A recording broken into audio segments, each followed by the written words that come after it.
scene, and then the counselors called everybody back for food. Bobby buys up, say he was coming down, he had his fishing rod, turned around, went down to the bottom of the mountain, and when he got there, he realized Bobby was nowhere to be seen. He just wasn't there.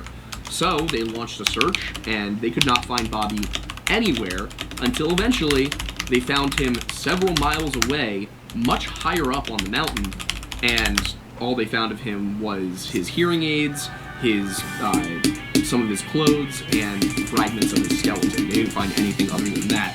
While it's very common for no remains to be found in a 411 case, sometimes when they are found, the case becomes all the more bizarre. An example of that is the instance of Charles McCuller.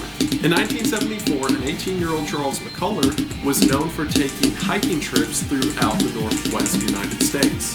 For about a year, Charles would hike out to these remote locations, take several wildlife pictures, and then work his way back.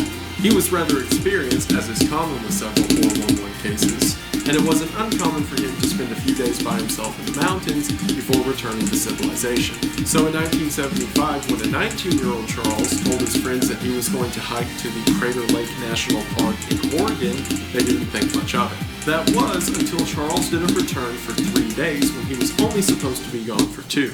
So his friends called the police and an investigation soon followed.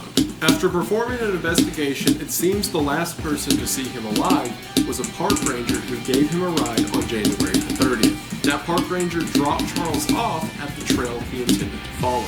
Some reports from that day say that Charles was spotted up to a 45-minute drive away just walking along the side of the road, and some other reports say that they saw someone matching Charles' description trudging through 5 feet of snow.